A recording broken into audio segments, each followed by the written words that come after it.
Bienvenidas, mentes curiosas. ¿Conocéis la leyenda de La Llorona? ¿Sabíais que sus orígenes se remontan al periodo prehispánico de México? ¿Qué relación tiene con la Malinche? ¿Y con la Virgen de Guadalupe?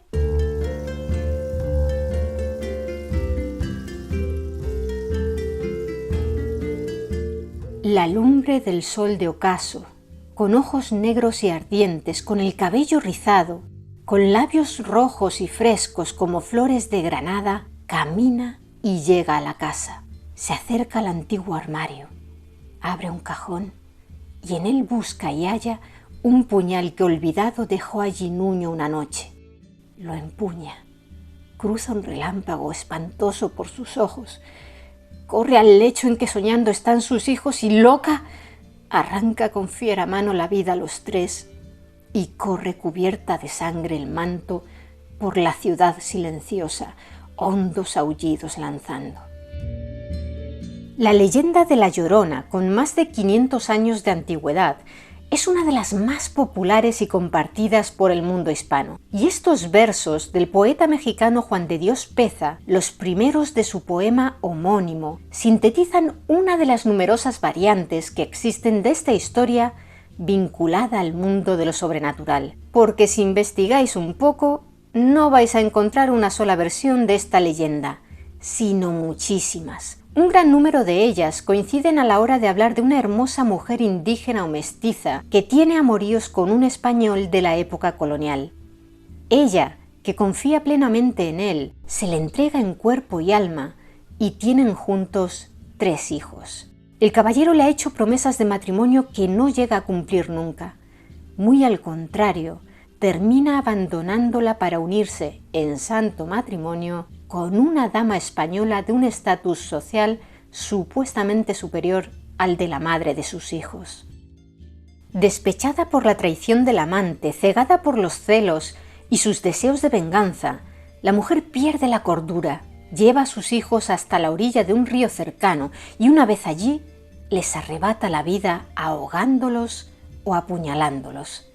Cuando se da cuenta de la monstruosidad que ha hecho, no puede soportar el peso de la culpa y termina suicidándose también en el río. Es por esta razón que muchas de las variantes de la leyenda cuentan que su espíritu, condenado a sentir una agonía y una desesperación eternas, se suele aparecer en lugares donde hay agua, como lagos, ríos, las cercanías de los pozos, o si somos más específicos con la localización, incluso junto a los charcos que se forman debido a la lluvia en los túneles de Guanajuato.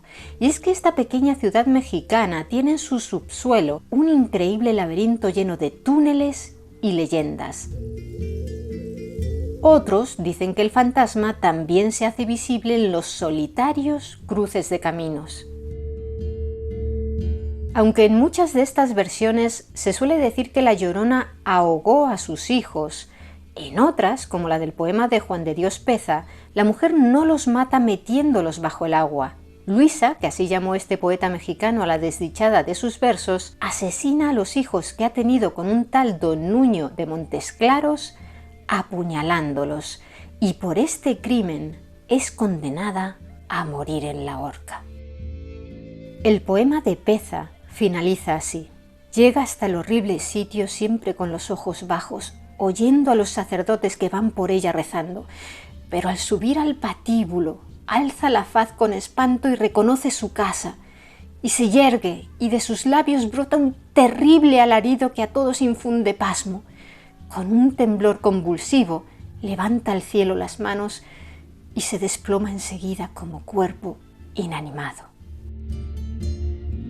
A partir del día de su muerte, ya tuviera lugar esta sobre un patíbulo o en las aguas de un río, cada noche, a las 12 en punto de los días en que se suele ver en el cielo la luna llena, se puede escuchar el último y desgarrador alarido de aquella mujer reconvertida en un alma en pena y conocida ya con el nombre de La Llorona.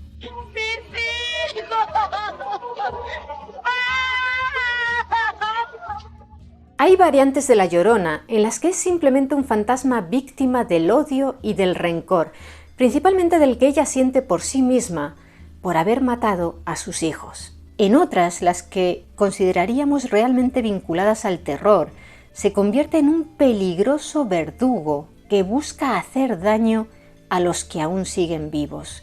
Según esta versión, en las noches de luna llena quienes se encuentran con ella pueden vislumbrar a una mujer de largos y despeinados cabellos negros que, vestida con un largo camisón blanco, flota en la oscuridad de la noche como un espectro, lanzando gemidos y alaridos escalofriantes, buscando incansable a sus hijos perdidos. Lleva el rostro cubierto por un velo y algunos dicen que bajo él lo que se oculta es una cabeza de caballo, lo que nos recuerda a otro espectro del folclore iberoamericano, la ciguanaba, una aparición que, según la tradición, tiene forma de atractiva mujer desnuda o semidesnuda que provoca a los hombres para que la sigan y cuando estos la alcanzan, contemplan horrorizados que tiene como cara la de un caballo. Los que arrastrados por sus pasiones la siguen, comúnmente hombres infieles a sus esposas, mueren del susto o pierden la cordura para siempre. También asesina a algunos de ellos llevándolos hasta un barranco y arrojándolos por él. Existen muchísimas variantes también de esta leyenda, así que, mentes curiosas, si las conocéis y os apetece, podéis dejarnos en los comentarios alguna de ellas. Algo parecido se le atribuye en muchas ocasiones a la Llorona en sus encuentros con los vivos. Los que se topan con ella pueden desde morir de espanto hasta perder la cordura o verse perseguidos por la enfermedad o la mala fortuna durante el resto de sus días. Se cuenta que a menudo se les aparece a hombres borrachos o que les son infieles a sus mujeres, algo que comparte también con la ciguanaba. Y es que los mitos, en su tradición oral, solían crearse para difundir entre la población unos valores morales, unas reglas de convivencia establecidas por la sociedad para atemorizar a los que actúan de forma deshonesta. Era como decir a la gente: cuidado, que como llegues tarde a casa porque te has quedado en la taberna bebiendo, se te puede aparecer la Llorona para provocarte una enfermedad, volverte loco o hacer que te mueras del susto. También se dice que quienes se encuentran con ella cerca del agua corren el peligro de que los arrastre para que mueran ahogados y que su lamento es un presagio de muerte y desgracia, un dato que nos recuerda mucho a otra figura del folclore irlandés, la Banshee, una mensajera del otro mundo que con sus llantos o gritos anuncia en las casas la muerte de un pariente cercano. Aunque habitualmente se vincula la Llorona con el folclore mexicano, su figura también existe en otros países hispanoamericanos, así que las versiones se multiplican aún más. En Guatemala, por ejemplo, toma el nombre de María, una mujer que pertenece a la alta sociedad tras haberse casado con un hombre rico mucho mayor que ella. Sin embargo, se queda viuda y tras perder todas sus riquezas, decide que no verá a sus hijos pasar miserias, de modo que los engaña diciéndoles que van a dar un paseo y cuando llegan a las orillas de un río, allí los asesina.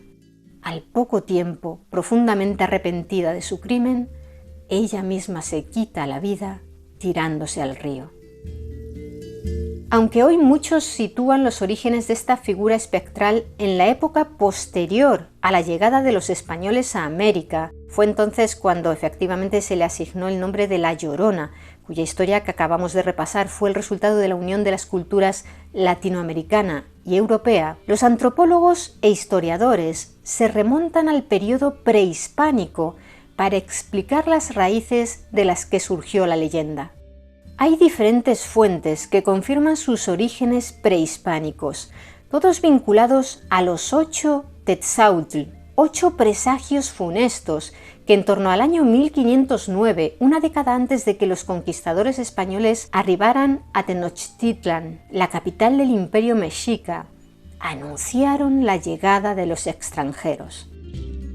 El primer encuentro entre Hernán Cortés y el emperador mexica Moctezuma II, a quien a partir de aquí llamaremos simplemente Moctezuma, se produciría el 8 de noviembre de 1519 en Tenochtitlan. Pero primero entendamos un poco el concepto de Tetzautl. Son una especie de augurios o presagios que ocupan un lugar importante en la tradición y la cosmogonía náhuatl.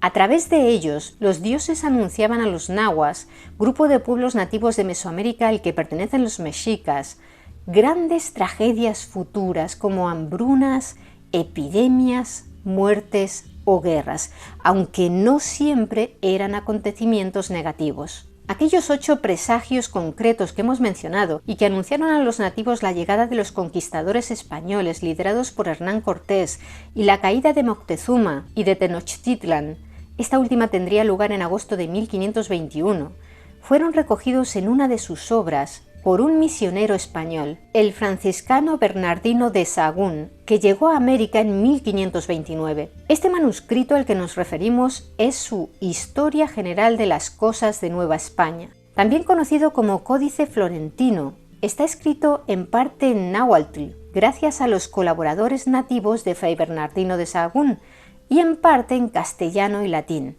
redactada por el propio religioso. Los 8 funestos presagios que describe Sahagún despertaron en torno a 1509 el terror entre los habitantes de Tenochtitlan, ya que sospechaban que eran una señal divina, un mensaje de los dioses anunciando que se avecinaban grandes calamidades. Por aquella época, Tenochtitlan era una ciudad poblada por unos 250.000 habitantes y estaba asentada sobre una isla que había en medio del lago Texcoco. Se encontraba unida a tierra firme a través de varias calzadas. Seguro que muchos os estáis preguntando cuáles fueron exactamente esos 8 malos augurios que avisaron de la llegada de los españoles. El primero fue un fenómeno celeste, el avistamiento de una espiga de fuego o llama, parecida a una aurora que se manifestaba en el cielo llegada a la medianoche y se mostraba como si estuviera goteando, como si estuviera punzando el cielo. Ancha de asiento, angosta de vértice, desaparecía por las mañanas a la salida del sol. Fue vista por el propio Moctezuma. Cuando aparecía, la gente hacía ruido, se golpeaba los labios con las manos, se escandalizaba, expresaba su angustia, escribió Fray Bernardino de Sahagún. Los 2 siguientes presagios fueron sendos incendios en 2 templos, uno en el de Huitzilopochtli, que no se sabe cómo surgió y que cuando intentaron apagarlo con agua, todo esfuerzo fue en vano porque solo lograron avivar aún más las llamas. El fuego no desapareció hasta que devoró por completo el templo. El otro en el templo de Xiuhtecuhtli, provocado por un rayo que había caído durante una llovizna sin que se hubiera escuchado el estruendo de un solo trueno. El cuarto Tetzautl fue también un fenómeno celeste, el avistamiento de fuego en el cielo que surgió del lado donde se oculta el sol, como si fuera brasa, iba cayendo en lluvia de chispas. Larga se tendió su cauda, lejos llegó su cola.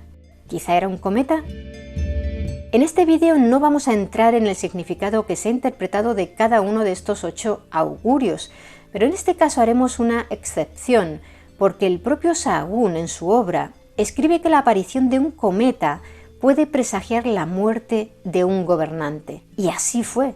Moctezuma moriría menos de 8 meses después de la llegada de Hernán Cortés a Tenochtitlan, a finales de junio de 1520.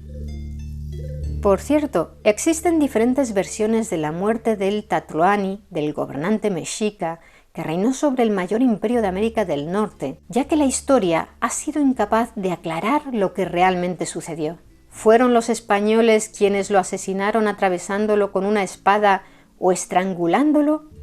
¿O fueron los nativos, su propio pueblo, quienes con una pedrada en la sien acabaron con su vida ya que lo consideraban un cobarde y al estar el preso de los extranjeros habían elegido a su hermano Cuitláhuac como señor? Hay otras fuentes que añaden la posibilidad de que Moctezuma, llevado por un estado depresivo, se dejó morir. Pidió a los españoles que acabaran con su vida para tener una muerte digna y poder llegar al paraíso, el Tonatiuhchan, la casa del sol, Tonatiuh era el dios del sol. A diferencia de los cristianos, que creen que solo hay dos lugares a los que puedes ir tras morir, el cielo o el infierno, lo del purgatorio parece que hasta los papas lo han puesto en duda, en la cosmovisión mexica había 5 que os resumimos muy brevemente. Además del Tonatiuh-Ichan, a donde iban los hombres que morían en batalla y, como veremos, las mujeres que fallecían dando a luz, estaban el Mictlán, destinado a los que morían por enfermedades comunes no asociadas al agua, el Tlalocan, a donde iban las almas de los muertos por culpa de un rayo, ahogados o por otro tipo de muerte relacionada con los líquidos, el Sincalco, donde descansaban los niños pequeños al morir, y el Chichihualcuauco, a donde iban los bebés, los niños lactantes que habían muerto sin probar aún alimentos sólidos o el maíz. Regresemos con los Tetzautl. El quinto de estos funestos presagios consistió en que el agua del lago de Texcoco subió de nivel de manera inexplicable, de forma que saltaba violentamente e inundó y destruyó varias casas. Hirvió el agua, escribió Sahagún, como si hirviera en furia, como si en pedazos se rompiera al revolverse. Fue su impulso muy lejos, se levantó muy alto, llegó a los fundamentos de las casas y derruidas éstas, se anegaron en agua. Durante el 7º augurio, los pescadores capturaron con sus redes un ave, al parecer del color ceniciento y el tamaño de una grulla, que tenía en su cabeza una especie de espejo redondo como rodaja de huso, en espiral y en rejuego.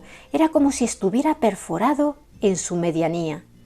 Llevaron el animal ante Moctezuma y al mirar el espejo por primera vez, vio el cielo, las estrellas llamadas mastelejos, y lo tuvo a muy mal presagio. Pero es que en un segundo vistazo vislumbró en lontananza como si algunas personas vinieran deprisa, bien estiradas, dando empellones. Se hacían la guerra unos a otros y los traían a cuestas unos animales como venados. Vamos, que vio venir a hombres armados montados sobre grandes animales, que en realidad fueron caballos, y que llegaban peleando y matando. El octavo y último de los Tetzautl fue el de hombres monstruosos con 2 cabezas y un solo cuerpo, que en cuanto los conducían ante el emperador mexica y éste los veía, desaparecían enseguida como por arte de magia. ¿Os habéis saltado el 6º presagio?, estaréis pensando algunos. Pues sí, porque es el que tiene relación con la Llorona y lo hemos querido dejar para el final. Ese 6º Tetzautl consistía en la aparición de una mujer, en realidad una diosa, que deambulaba en mitad de la noche por las calles de Tenochtitlan, ataviada con un vestido blanco y gritando con gran pena y angustia. «Hijitos míos, pues ya tenemos que irnos lejos. Hijitos míos, ¿a dónde os llevaré? Oh, hijos míos, que ya ha llegado vuestra destrucción».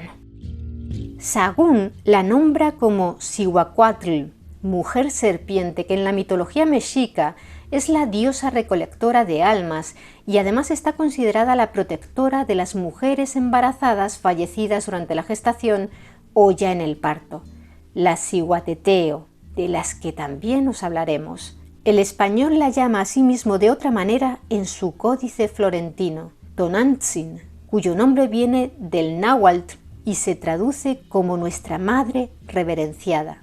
Cihuacuatl también suele recibir el nombre de Coatlicue, diosa de la fertilidad y de la vida y la muerte. Decían que esta diosa, escribió Sahagún, daba cosas adversas como pobreza, abatimiento, trabajos. Aparecía muchas veces, según dicen, como una señora compuesta con unos atavíos como se usan en palacio. Decían que por la noche voceaba y bramaba en el aire. Los atavíos con que esta mujer aparecía eran blancos y los cabellos los tocaba de manera que tenía como unos cornezuelos cruzados sobre la frente. Así la describió el religioso español a partir de los datos que le dieron sus informantes nativos.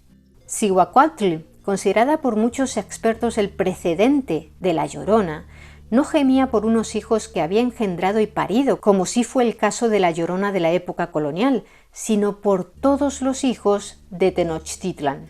ciudad sobre la que se fundaría durante la dominación española la Ciudad de México, que se convirtió en la capital del virreinato de la Nueva España. El historiador mexicano Rodrigo Martínez Barax ofrece una posible explicación para dar sentido a la figura de la Llorona en este periodo prehispánico, y es que hay que tener en cuenta que los mexicas hacían sacrificios humanos a sus dioses con el objetivo de que hubiera armonía en el cosmos y les fueran propicios con lluvias que les proporcionaran buenas cosechas. Y los sacrificados no solo eran guerreros y doncellas, sino también ancianos y niños.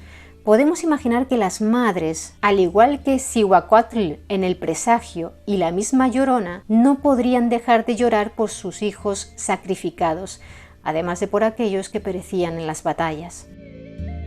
Otro español, el historiador sevillano y fraile dominico Diego Durán, también se refirió al fenómeno de la Llorona en su obra más importante, Historia de las Indias de Nueva España e Islas de Tierra Firme y Mares, escrita en la segunda mitad del siglo XVI.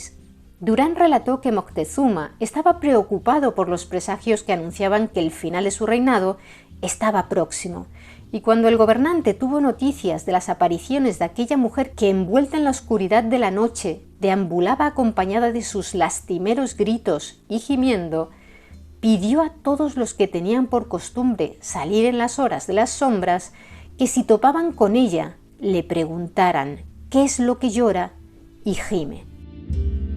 Una tercera fuente de la época nos habla también de ese Tetzahualtl. Se trata del historiador tlaxcalteca Diego Muñoz Camargo, que nació en 1529, fruto de la unión del capitán español Diego Camargo, uno de los lugartenientes de Francisco de Garay, y una mujer indígena, una noble tlaxcalteca. En su obra Historia de Tlaxcala, escrita entre 1576 y 1591, Camargo describía la religión, cultura y forma de vida de los tlaxcaltecas antes de la llegada de los europeos, incluidos los presagios que anunciaban que los extranjeros estaban a punto de arribar a tierras americanas.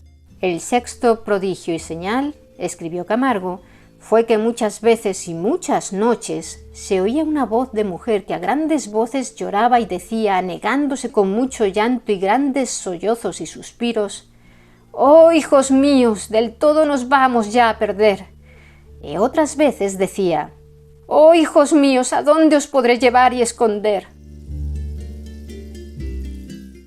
Antropólogos actuales como el mexicano Jaime Manuel Ortega Guevara, investigador del Instituto de Antropología de la UNAM, explican que la Llorona en la época prehispánica fue considerada una cihuateteo, como antes hemos dicho, espíritus de mujeres fallecidas durante su primera gestación o ya en el parto. Y al final del Imperio Mexica fue cuando se la identificó con la diosa madre Cihuacóatl, la mencionada por Sahagún, que era patrona de los partos y protectora de las cihuateteo.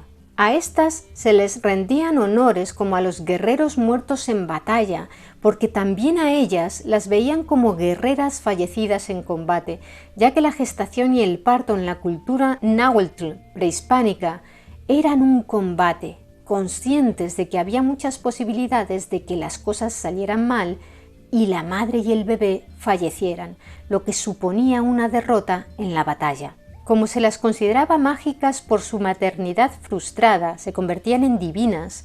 Cuando una mujer fallecía dando a luz, su marido, acompañado de amigos o familiares masculinos, vigilaba a conciencia durante 4 días la tumba donde reposaban los restos de la difunta, para que no fuera profanada por ningún guerrero, ya que éstos creían que el dedo corazón de la mano izquierda y los cabellos de la muerta, si los colocaban en sus escudos, les podían servir como amuletos de protección durante las batallas. También los hechiceros usaban el brazo izquierdo y el cabello de estas difuntas para sus encantamientos. Como hemos mencionado antes, las cihuateteo iban a la Casa del Sol, el Tonatiuhcan, en concreto a su parte poniente, y acompañaban cada anochecer al astro rey para que muriera y pudiera renovarse simbólicamente y nacer al día siguiente. Tras dejarlo en el ocaso, con los moradores del inframundo, ellas podían descender a la tierra. Curiosamente, a estas Cihuateteo se las considera mujeres divinas y al mismo tiempo espíritus siniestros. De ellas se contaba que cuando bajaban a la tierra se aparecían en las encrucijadas de caminos como almas en pena debido a su maternidad frustrada para atormentar a los que seguían vivos, hombres y niños.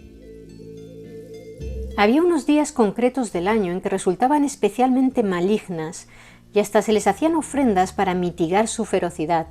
Niños y jóvenes tenían prohibido salir en esas fechas porque un encuentro con ellas resultaba muy peligroso. Aquel con quien se cruzaran en el camino podían provocarle desde epilepsia a parálisis facial, cojera, locura. Hasta los curanderos abandonaban a su suerte a estas personas porque pensaban que nada se podía hacer por ellos. Por todo ello se relaciona también a las Cihuateteo con la Llorona, aunque también se las vincula con otros seres mágicos prehispánicos como la Chichima, una bruja del bosque que se come a los niños. Se trata de un arquetipo con el que madres y abuelas asustaban a los pequeños de la casa para que fueran obedientes. De la Chichima se dice, según podemos leer en el libro La Tierra de los Susurros de Jesús Paredes y Jesús Pérez Ruiz, que duerme recostada sobre un palo, porque si se echa no puede levantarse. Ya está vieja y tiene tan tremendas chiches, pechos, que puede estirárselas y ponerse una en cada hombro. Tiene 2 colmillos muy largos y es fea además de fiera. Es muy mañosa. Se pone a freír plátanos para que el dulce olor de la fruta dorada atraiga a los niños, quienes creyendo que es una abuela, se acercan a pedirle. Entonces la vieja los encierra y luego se los come vivos. Volvamos de nuevo con la leyenda de aquella aparición prehispánica a la que Sahagún menciona como Cihuacuatl, que lloraba de manera tan lastimosa por las calles de la capital del Imperio Mexica antes de su caída. Esta historia se fue consolidando tras la llegada de los españoles a América, pero para convertirse en la de una mujer que conservaba su esencia nativa, con su vestimenta blanca y sus largos cabellos negros, pero lloraba y gritaba angustiada, no porque no supiera a dónde podía llevar a sus hijos para protegerlos, sino porque ella misma los había asesinado. Una reconversión que buscaba sortear la herejía, ya que los españoles, en especial los sacerdotes, no deseaban que se identificara a la Llorona con diosas prehispánicas. Curiosamente, historiadores como Martínez Barax vinculan a la Llorona con la mismísima Virgen de Guadalupe. ¿Cómo es posible eso?, os preguntaréis asombrados. Se debe a la relación de la Llorona con las deidades mexicas Tonantzin y Cihuacuatl. Esta última deidad femenina, cuyo nombre, como hemos dicho antes, significa nuestra venerada madre, era adorada en el cerro del Tepeyac, al norte de la Ciudad de México, desde siglos antes de la llegada de los españoles, y allí tenía un templo al que acudían los nativos desde muy lejos para agradecerle que los proveyera de alimento incluso en los meses de sequía. Igual que hemos hablado de las apariciones de Tonantzin y Cihuacuatl, también en 1531, tras la conquista española, se produjo, según la tradición católica, la de la Virgen de Guadalupe en el cerro de Tepeyac a un nativo campesino llamado Juan Diego Cuautlatoatzin, a quien se cuenta que la Virgen María le pidió que fuera a ver a los frailes para que levantaran allí un templo en su honor. Y así se hizo. Se supone que el templo de Tonantzin fue destruido para construir en el mismo lugar el de la Virgen de Guadalupe. Era la misma Iglesia Católica la que había auspiciado ese culto de sustitución. Pero Fray Bernardino de Sahagún se dio cuenta de que a este nuevo templo acudían nativos desde muy lejos, cuando estas personas tenían otros templos dedicados a la Virgen María en lugares más próximos a sus hogares, y eso le hizo sospechar que a quien en realidad acudían a adorar con gran fervor y llamaban nuestra madrecita era a su deidad prehispánica Tonantzin. Por esa razón, el historiador español llegó a considerar herética la adoración a esa virgen, una invención satánica para ocultar la idolatría, según las palabras de Sahagún. Regresando al tema de La Llorona, en una obra publicada en 1924 por el escritor, bibliófilo, cronista e historiador mexicano Luis González Obregón y titulada Las calles de México, podemos leer: consumada la conquista y poco más o menos a mediados del siglo XVI, los vecinos de la Ciudad de México que se recogían en sus casas a la hora de la queda, tocada por las campanas de la primera catedral, a medianoche y principalmente cuando había luna, despertaban espantados al oír en la calle tristes y prolongadísimos gemidos lanzados por una mujer a quien afligía sin duda honda pena moral o tremendo dolor físico. Las primeras noches, continúa González Obregón, los vecinos contentábanse con persignarse o santiguarse, que aquellos lúgubres gemidos eran de ánima del otro mundo, pero fueron tantos y repetidos y se prolongaron por tanto tiempo que algunos osados y despreocupados quisieron cerciorarse con sus propios ojos qué era aquello, y primero desde las puertas entornadas de las ventanas o balcones, y enseguida atreviéndose a salir por las calles, lograron ver a la que en el silencio de las oscuras noches, o en aquellas en que la luz pálida y transparente de la luna caía como un manto vaporoso sobre las altas torres, los techos y tejados y las calles, lanzaba agudos y tristísimos gemidos. Según el relato del historiador mexicano, la muerte vestía un traje blanquísimo y su rostro estaba cubierto por un blanco y espeso velo. Con lentos y callados pasos recorría muchas calles de la ciudad dormida, cada noche distintas, aunque sin faltar una sola, a la Plaza Mayor, donde, vuelto el velado rostro hacia el oriente, hincada de rodillas, daba el último angustioso y languidísimo lamento. Puesta en pie, continuaba con el paso lento y pausado hacia el mismo rumbo.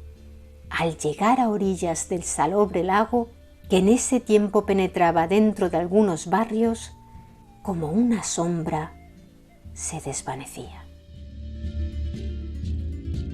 González Obregón cita al doctor José María Marroquí, médico e historiador mexicano del siglo XIX, quien había hablado de aquella mujer misteriosa que aterrorizaba a cuantos la veían y oían, y no pocos de los conquistadores valerosos y esforzados que habían sido espanto de la misma muerte, quedaban en presencia de aquella mujer, mudos, pálidos y fríos como de mármol. Los más animosos apenas se atrevían a seguirla a larga distancia, aprovechando la claridad de la luna, sin lograr otra cosa que verla desaparecer en llegando al lago, como si se sumergiera entre las aguas, y no pudiéndose averiguar más de ella, e ignorándose quién era, de dónde venía y a dónde iba, se le dio el nombre de La Llorona.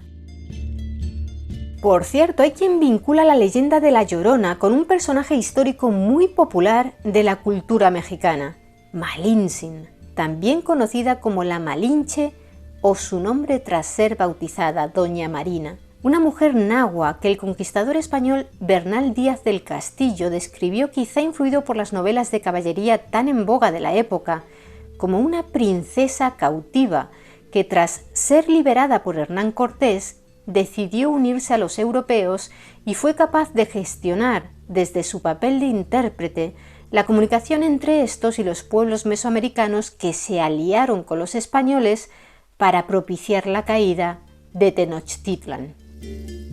Se trata de una figura polémica de la que algún día os hablaremos en otro vídeo, ya que no todos la ven igual. Unos la consideran la madre simbólica de la nueva cultura mestiza que surgió tras el encuentro de las dos culturas. Incluso tuvo un hijo con Hernán Cortés llamado Martín, considerado uno de los primeros mestizos tras la conquista de México, y más tarde, tras casarse con otro español, Juan Jaramillo, dio a luz a su segunda hija, María. Y defienden que representó un papel fundamental para reducir lo máximo posible la violencia durante aquellos años de la conquista española del Imperio Mexica, mientras que otros la ven como una traidora a los suyos. Y últimamente se ha convertido en un icono para los movimientos feministas mexicanos, que ven en ella la resistencia de la mujer a la subordinación a la que se la somete en las sociedades machistas. El caso es que existe una leyenda de que años después de la muerte de Malintzin, ésta regresó del mundo de los muertos para penar en este por haber ayudado a los extranjeros a conquistar Tenochtitlan, por haber traicionado a los de su tierra, que ella era la Llorona. Sabemos que se nos pasan más versiones de la leyenda de la Llorona, porque son muchísimas, así que contamos con que las compartáis con nosotros en los comentarios del vídeo. Hoy este personaje trágico es un signo de identidad nacional de México y patrimonio cultural intangible de la Ciudad de México. Es el resultado, como hemos visto, de una mezcla de la tradición prehispánica y la época del virreinato de Nueva España, y su historia ha inspirado, entre otros artistas, a no pocos dramaturgos, poetas, novelistas, músicos, pintores y directores de cine. Así, fue la leyenda de La Llorona la que inspiró la primera película de terror mexicana de la historia, un filme de 1933 homónimo, en el que se cuenta que una maldición pesa sobre los primogénitos de una familia, que siempre fallecen asesinados al cumplir los 4 años de edad. Esa maldición se remonta a la propia Malinche, doña Marina, y ve su continuación en una noble tlaxcalteca llamada doña Ana Xicontencatl, a la que abandona un marqués español para casarse con otra. Cuando él acude al hogar que habían compartido para llevarse al niño que habían tenido juntos, doña Ana mata a su hijo usando un cuchillo ceremonial para ello, y después ella misma se suicida. No queremos ser más específicos con la trama porque os recomendamos que, si tenéis ocasión, veáis esta histórica película. Seguro que algunos de vosotros conocéis también el filme de 1960, del que os hemos mostrado algunos fragmentos a lo largo de este vídeo. Aunque desde luego la producción cinematográfica sobre este personaje legendario es extensa. Incluso Hollywood se ha animado a hacer sus propias versiones, con mayor o menor acierto.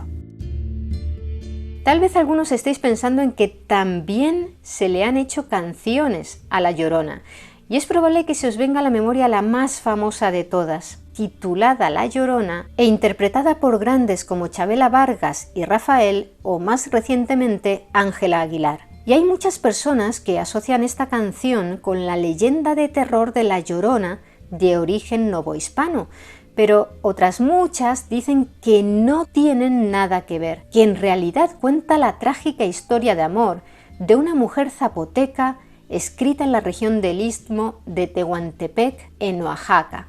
Se trata de una historia de amor y dolor, y aunque no se conoce el nombre de quien la compuso ni la fecha de su creación, y se cree que sus orígenes podrían incluso provenir de la época prehispánica, es muy representativa del periodo de la Revolución Mexicana, que tuvo lugar durante una década, entre 1910 y 1920. Según esta versión, la canción trataría sobre la historia de dos jóvenes que se enamoran y se casan, pero él se tiene que marchar a la guerra cuando estalla la revolución que pretende acabar con la dictadura de Porfirio Díaz. En el momento de despedirse, ella llora desconsoladamente, razón por la que su esposo cariñosamente la llama Llorona. Él nunca regresó a casa porque murió alcanzado por las balas. Sí lo hizo una carta que llegó a escribirle a ella y en la que le decía frases como: «Salías de un templo un día, Llorona, cuando al pasar yo te vi. Hermoso huipil llevabas, Llorona, que la Virgen te creí», recordando cómo la había conocido. También en aquella carta le contaba que, aunque me cueste la vida, Llorona, no dejaré de quererte. Cada vez que la leía, ella, que además estaba a punto de dar a luz, lloraba y lloraba. Y si nos movemos en el terreno de las hipótesis, también hay quienes piensan que algunos de los versos primigenios de la canción los llevaron a México soldados españoles aproximadamente un siglo después de la creación del virreinato de la Nueva España, surgido tras la caída de Tenochtitlan. ¿Por qué creen esto? Porque una de las estrofas conservadas recuerdan mucho a otra del poeta y dramaturgo cordobés del siglo de oro español, Luis de Góngora. Sería esta: ay de mí, llorona, llorona de ayer y hoy. Ayer maravilla fui, ay llorona, y ahora ni mi sombra soy. Esta estrofa se parece mucho a estos versos de Góngora. Aprended, flores, de mí lo que va de ayer a hoy, que ayer maravilla fui y hoy sombra mía no soy. En apariencia sí observamos los ecos de la letrilla del español en la estrofa de La Llorona, pero aunque así fuera, no podemos saber si esa incorporación se dio poco después de 1621, que fue cuando él la escribió, o siglos después. Por otra parte, seguro que habéis escuchado numerosas versiones de esta canción popular, que se ha convertido en un himno de la cultura mexicana, porque resulta que no tiene una letra fija, y de hecho las coplas de su letra se cuentan por cientos y no dejan de aumentar, lo que la hace aún más especial. Más de 500 años después de que surgiera su terrorífica leyenda, La Llorona, a la que en no pocas ocasiones se ha asociado con crímenes pasionales, sigue más viva que nunca y parece estar en todas partes, ya que hay voces que aseguran haberla visto en caminos poco transitados, en pueblos y ciudades, en ríos o lagos, junto a grutas o paseando como una blanca y lánguida sombra entre las lápidas de un cementerio. Y no solo en México, sino en otros muchos países latinoamericanos. ¿Alguno de vosotros la ha visto y ha vivido para contárnoslo? Se dice que cuando escuchas sus lamentos muy cerca, es porque en realidad está lejos. Pero debes temer si los escuchas lejos, porque es señal de que la tienes justo a tu lado. ¿Y vosotros? ¿Conocíais los orígenes prehispánicos de la leyenda de La Llorona? Me gustaría que nos lo contarais abajo en los comentarios. Y si queréis conocer más historias interesantes, suscribíos a nuestro canal. Muchas gracias por estar ahí, mentes curiosas. Nos vemos en el siguiente vídeo.